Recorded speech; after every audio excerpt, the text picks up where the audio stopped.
Thank you all for joining us for our first webinar on telemedicine. This is one of 3, and we're joined by Dr. Serge, who I'll introduce in a few minutes. A quick intro about Pawzy. So we started Pawzy last year as a platform for Canadian pet parents to connect to healthcare advice and information. My background is in technology, and I was part of the founding team of a company called Chalhoub, which is Canada's leading personal finance marketplace. And when I left, we were at approximately 6 million annual users and 100 employees. And it's continuing to do well today. Our advisory board is very strong, I would say. Dr. Walt is joined on the call today. He's our pet health advisor, and you might know him from the Canadian vet scene. He's the past president of the World Small Animal Association, former editor at the American Pet Journal. I believe he was also the president of the OVMA at one point, and he's the OVMA Vet of the Year. He's got a lot of accolades. And we're also joined by our technical advisor, Stuart, who is a former CTO at Expedia.com and Realtor.com. So we've got a good mix of people who are in pet health and technology. And so we're trying to combine those two things. The agenda for today is, first we're going to talk a little bit about the demand for virtual care as it stands right now and what it will be in the future. Then we're going to talk, then Dr. Serge is going to talk about telehealth definitions, provincial guidelines, and use cases. Then back to me, I'll talk a little bit about patient privacy and security, and then give an overview of telemedicine software. You can ask questions throughout the presentation. So if something comes up, you can ask a question, and what we're going to do is my colleague Nicole is going to monitor the questions, and then we'll answer everything at the end. So feel free to keep the chat lines open and to ask questions. We're also going to run 3 anonymous polls throughout the session so that we can share some information about sentiment amongst vets with the attendees after the session. Just to chime in, I'm going to put myself on mute and stop my video now, but I'll just flip a quick message into the chat so you all know I'm there, and I'll keep an eye on questions in either the Q&A or the chat function, which is at the bottom of everybody's Zoom screen. Yeah, you should see it at the bottom there. Okay, so first wanted to highlight a couple things from the OVMA vet survey. I don't know if you've had the chance to look at this. There might be some people joining from other provinces, but the OVMA surveyed some of its members. And there was reported a couple things that I wanted to highlight. The first is reduced staff hours due to a business slowdown and also having to lay off people. So if you're in this boat, you're not alone. COVID has negatively impacted the veterinary business. There's also, majority of people have reported a decrease in revenue, some up to 30% or more. And then as you can see here, you can see the progression of the use in telemedicine of users. So now approximately 76% of the people surveyed are using telemedicine. The telehealth Google searches in Canada. So we look very closely, we monitor Canadian searches for pet health information on a regular basis, and we're monitoring Google Trends. And as you can see here, there's been a big spike in the last year here, around the middle of March for telehealth. You can, we summarize some of the findings here. So overall telehealth searches on a monthly basis in March increased 573% over the previous year. It's more heavily weighted towards general telehealth searches, but there has been a significant increase in vet searches as well. By the way, the most popular term that Canadians are looking for in terms of finding vet telehealth is actually online vet is the most popular. Telehealth demand beyond COVID-19. So we're definitely seeing a spike in demand right now. However, there's a lot of discussions going on is what are the long-term implications for vets and the healthcare industry on telehealth? Are we going to continue to use this? And is it going to be a long-term thing that we need to incorporate into our businesses? Only time will tell, but a lot of experts agree that there will be long-term implications. So it might be a bit of a painful process to adopt telemedicine in the short term. However, in the long term, there is a lot of discussions supporting that it'll improve patient outcomes. So Serge is going to review the different telehealth definitions and what the meanings are, but in general, it comprises a broad range of use cases and practices. It can help you better serve modern pet parents and improve patient outcomes, better monetize advice, requests, and follow-up. So I know that from speaking with a lot of you that you're getting a lot more emails and a lot more phone calls now that you've had to reduce hours and reduce to essential services. And telemedicine will hopefully allow you to better monetize those phone calls and those emails. If you're able to move your practice over to a virtual first strategy where everything is triaged through telehealth, it does have the opportunity to help you better monetize what you're doing. You can also support a remote workforce, so a lot of people are forced to be home to look after their kids and cannot come into the clinic.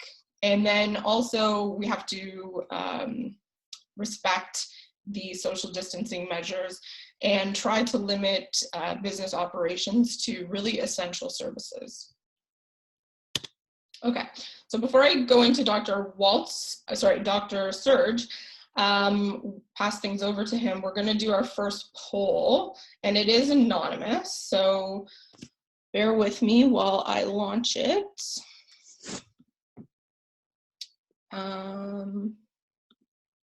Okay.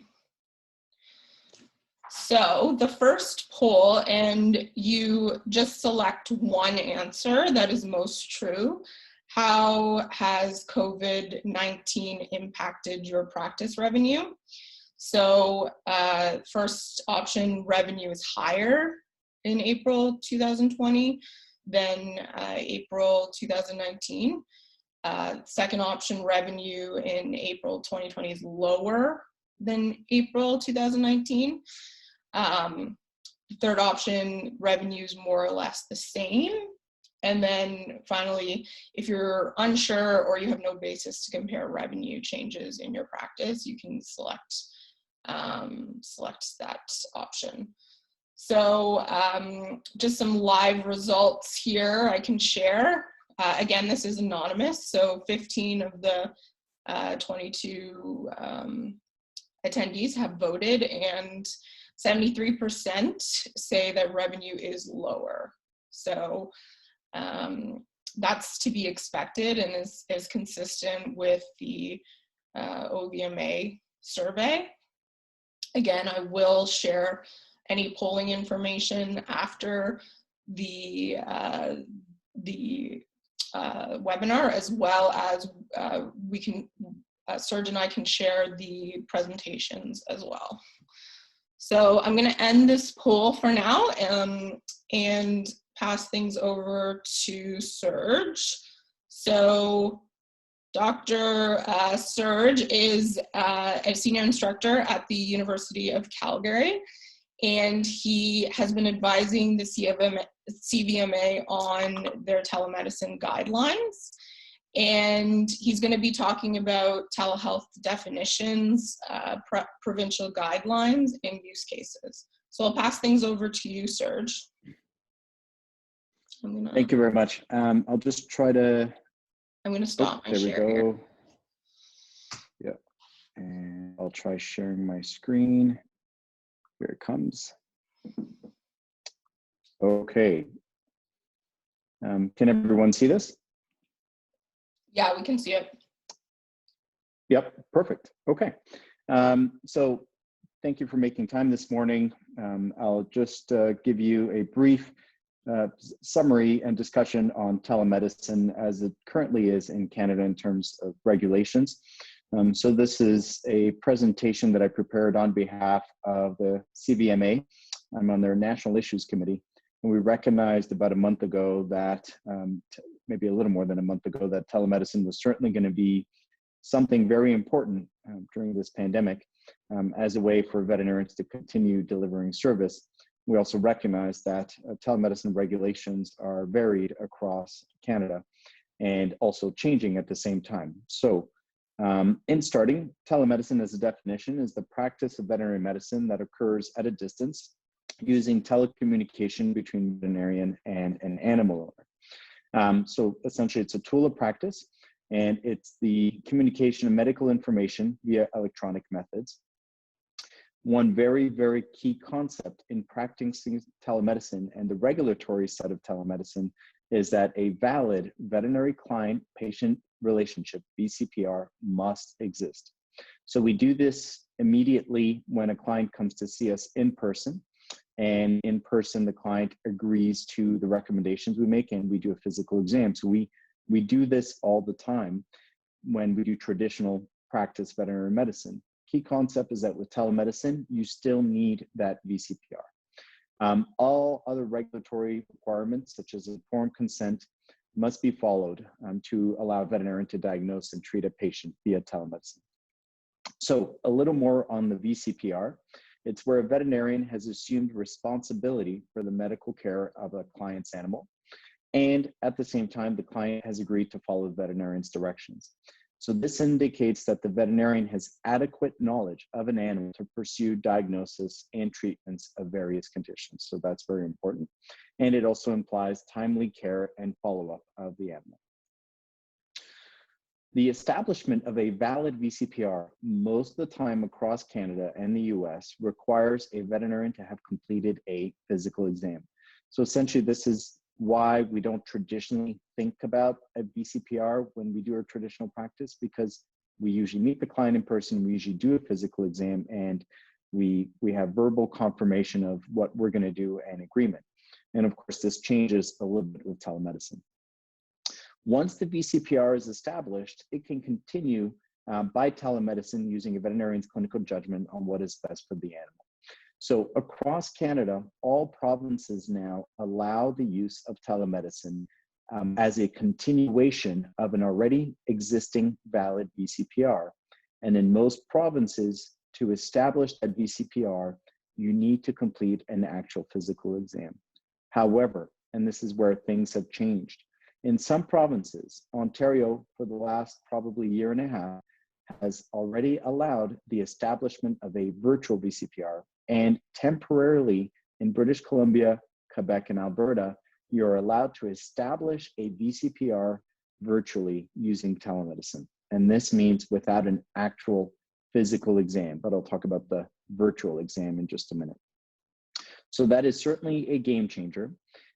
In terms of other definitions, telehealth is the global overarching term that includes all uses of technology aimed to deliver health information or education via remote means. So telemedicine is a branch of telehealth where telemedicine, you need that valid VCPR. Other branches of telehealth include teleconsultation or teletriage. Teleconsultation is the consultation that takes place using telecommunication between a consulting veterinarian and an attending veterinarian who's seeking advice. So examples of this are a veterinarian discussing a medical case with a specialist, such as a radiologist, pathologist, internist, or another colleague even. One key concept here is that teleconsulting is not telemedicine by regulatory definitions. The attending veterinarian, so the one receiving the information, the one who's actually treating the patient, is responsible for all the information gathered using this teleconsultation, but this is not telemedicine. So that is an important thing. We already do this. Most people are already consulting with an online radiologist or discussing a case with an internist online, et cetera, et cetera. Teletriage is the providing of general medical information by a veterinarian or veterinary clinic staff member. So the goal of teletriage is that it's not intended to specifically diagnose or treat a patient. It is information given to facilitate prudent care. So this is your clients calling, or even someone who's not a client calling and just asking some very general nutrition questions. So for this age, what should I feed? Or general health guidelines, the recommendation to screen certain diseases because of seasonality, region, etc., or the recommendation of a physical exam. So these are just general advice recommendations. So very important question is, am I allowed to offer telemedicine in my jurisdiction? It's important to look at and become familiar with your licensing body's regulations concerning telemedicine and the establishment of VCPR. This varies from jurisdiction to jurisdiction. Prior to the pandemic, some provinces didn't have an official telemedicine position, and now they do. And because of the pandemic, some provinces allow for the temporary creation of a new VCPR virtually. So again, Alberta and British Columbia as examples, and Quebec, with Ontario having already allowed this for quite some time. And the main reason why Ontario has allowed this for some time is to be able to provide veterinary services to rural areas where seeing a veterinarian is just not feasible for large animals or small animals because of distance. So the establishment of a virtual VCPR is really based on a veterinarian's clinical judgment for the necessity to do so.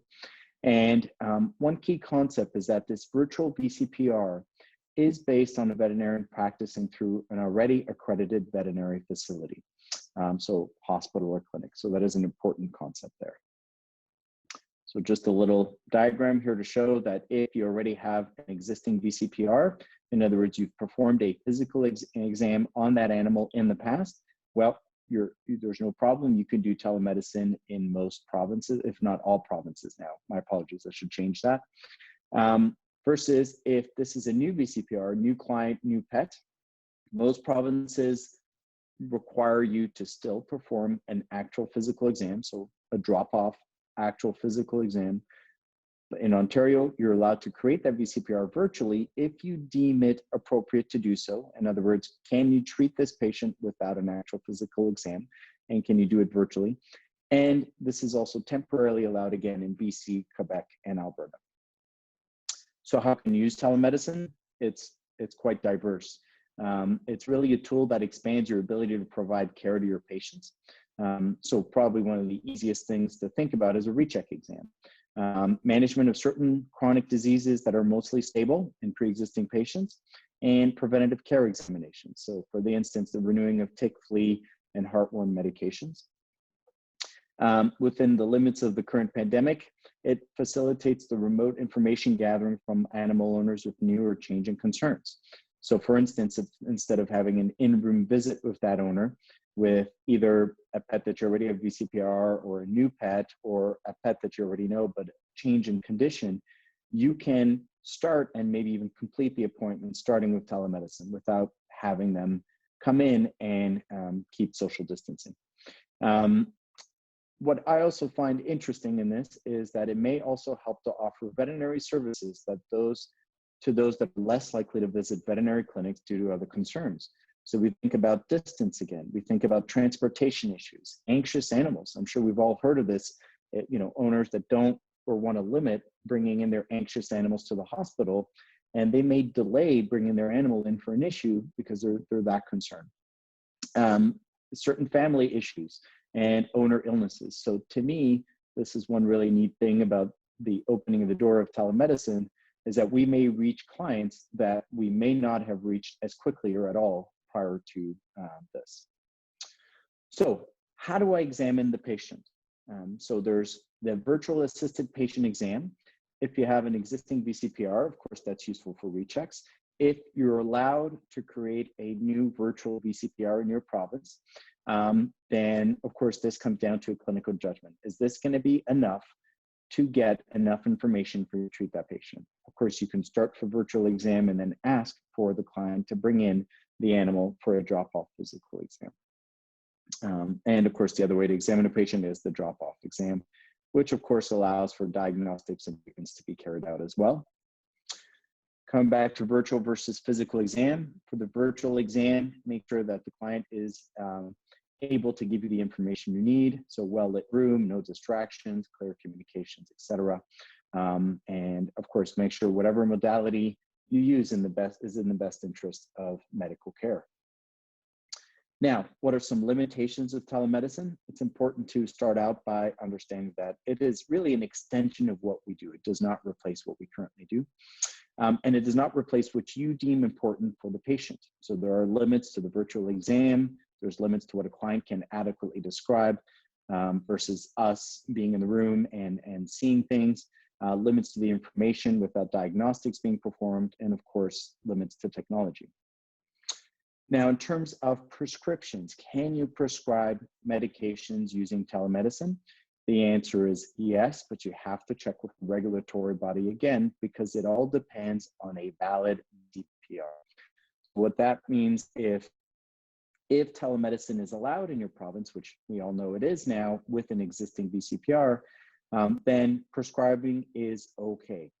If telemedicine is allowed, and this is a new VCPR that you can establish virtually in your province, this is allowed again, because it all comes down to having a valid VCPR.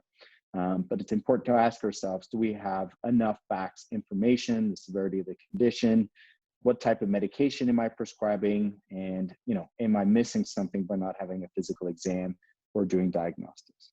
So you are allowed to prescribe, but it all comes down to that established valid VCPR, either virtually or by a physical exam. What cases should I be seeing using telemedicine? So on the CVMA page, you'll find a link to this document, which was created in collaboration with Scott Weiss, in terms of allowing us to just have an idea of what cases we can and can't see with telemedicine and others that maybe we should push back. It has evolved. I'll show the OVMA page. Scott just changed it, I think, last week. So this is just a nice guide to be able to see what you can and can't do, or what cases might be very appropriate with telemedicine. There's the British Small Animal Veterinary Medical Association triage tool down there, which also is helpful.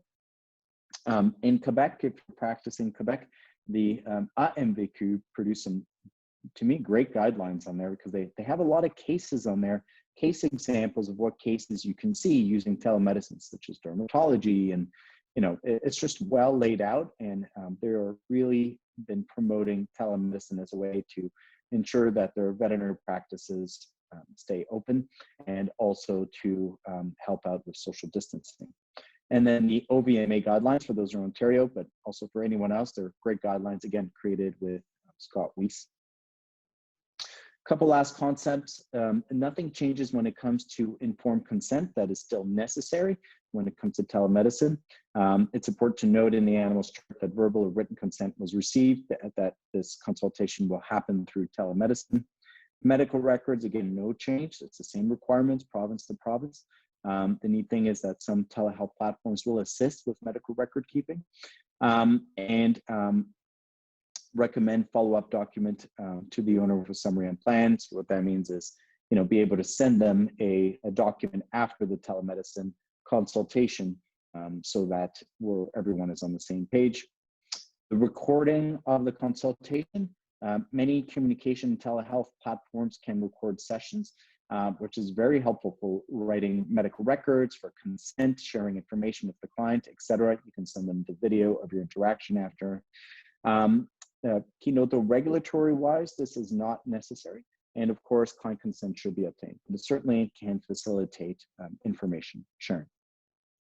Now, in terms of what platform you should use, I'm sure you've all heard about the multiple platforms out there. There is no Canadian veterinary medical standard in terms of when it comes to specific security, but I'm sure you've all seen the news. There are security issues with certain platforms. So we've all practiced telemedicine, and I think that is an important concept to understand. We're all already sharing emails of clients, text messages, clients are sharing videos, pictures, we're responding to them. That is, by definition, telemedicine, and it's important to keep documentation of that. Other things you could do is live streaming with you, the client, and the pet, so everyday apps that already exist. There are some online platforms such as Microsoft Teams or Zoom. I'm sure you've all seen the issues with security with some of these. So I'm very limited in terms of understanding this. I'm not a technology person, but end-to-end encryption is important. From what I understand, that is the biggest problem with Zoom, which is why you probably see every week people being able to bust into other people's Zoom conversations. And then, of course, there's the more complete, elaborate platforms, the telehealth solution platforms with higher security and also more tools. So these are your telehealth software platforms and solutions. So really the choice depends on your needs and exploring what's out there. Same thing with payment. Telemedicine is an extension of your existing practice. So, payment should be something that is looked at. Again, there's those online platforms that already exist, or again, through the telehealth software applications, which built in everything in there for you. Some resources just to finish up, and I'm happy to send out this PowerPoint to you. You can see the CVMA COVID-19 page on there, which we try as much as possible to bring up all the information up to date from animals and COVID. AVMA telemedicine definitions and explanations, which a lot of Canadian provinces use as their basis for definitions of telemedicine. Dr. Scott Weiss's blog, if you're interested, is almost every day now or every other day on fantastic information on COVID and animals. There's the BSAVA cat and dog triage tool and the OVMA guidelines down there. And on that, I will end it. That is my email there from the University of Calgary, and of course my 2 dogs, which I'm happy to see now more often now that my office is at home. But if you have any questions concerning telemedicine and regulations, I'd be happy to answer them if you just email me. Thank you, Dr. Serge. That was great. I'm going to run the second poll now, and remember, you can ask questions in the chat channel and we'll answer them at the end.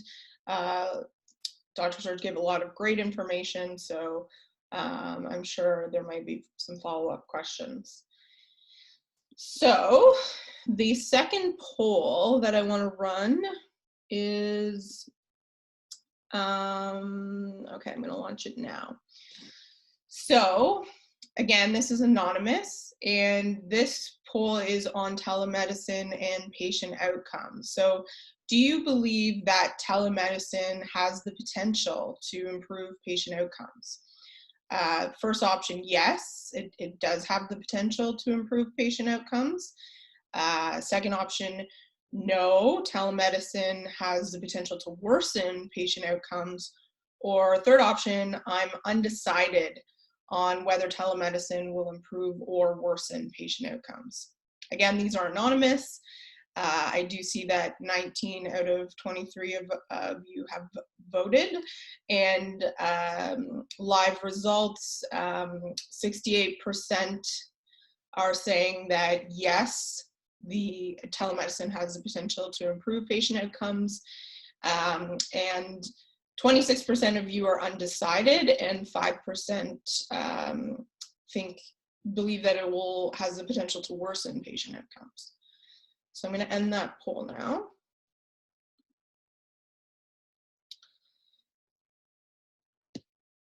And okay, I didn't realize that you can share the results. Sorry, this is my first time running polls. So I didn't do this for the first one, but you can see the results here. 68%, as I said, believe that there is potential to improve outcomes. Okay, now I'm going to continue on with sharing my screen, just a sec.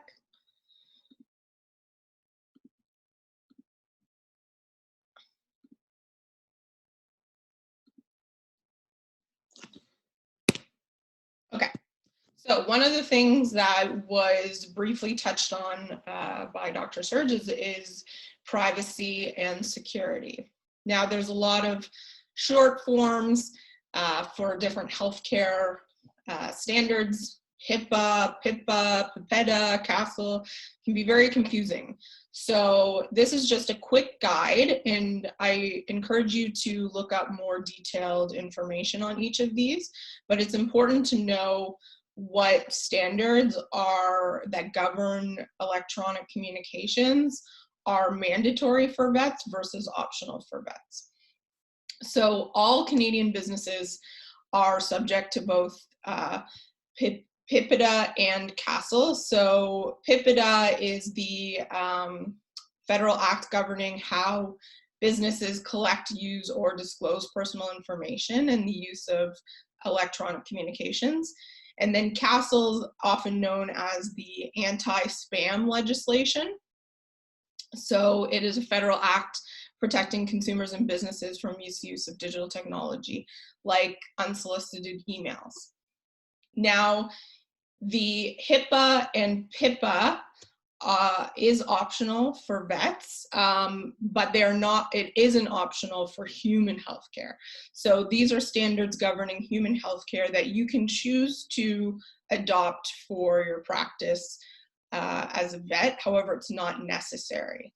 So HIPAA is the United States Federal Healthcare Act that govern the standards for healthcare information, privacy, and security. And then PIPA is the Ontario Provincial Healthcare Act. And most provinces have their own version of PIPA. So it is governed on the provincial level as opposed to at the federal level, like in the US. Just to give a quick overview of telehealth software versus regular teleconference software like Zoom. So yes, there is HD video and audio, instant message, screen share, file transfer. These are basic functionality that you can find in most teleconference software like Zoom, GoToMeeting, WebEx, and others. Where telemedicine, I'm using Pawzy as an example, but telemedicine software in general has more functionality that support healthcare. So for example, patient queue management. So patients are able to log into a virtual waiting room. And in that virtual waiting room, you could collect payments, for example. You can take instant photos of your patients for your medical records.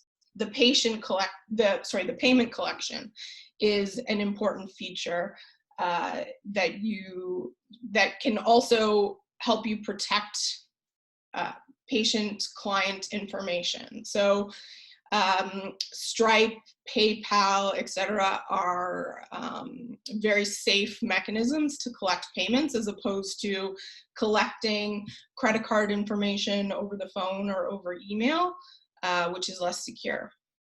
There's also custom integrations, like appointment booking software, so integrating with your calendar, intake forms, like if you need to collect the information for informed consent and to establish a VCPR, that's possible in a lot of telehealth software. And then finally, the most important thing that, that Serge touched on was the end-to-end data encryption, and then Also, if you're looking to adhere to strict privacy and security standards, you might want to look at the HIPAA, PIPEDA compliance.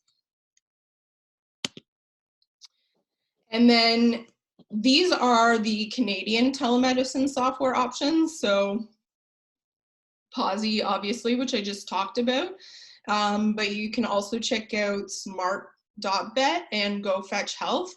There is enough differentiation between the three of them to check out each of them. I would say Pawzy is more focused on security and not recording any patient information, and it can integrate into your existing workflows, whereas SmartVet does have more functionality with booking appointments. And if you are looking for a new calendar management system, they do have the functionality to support that.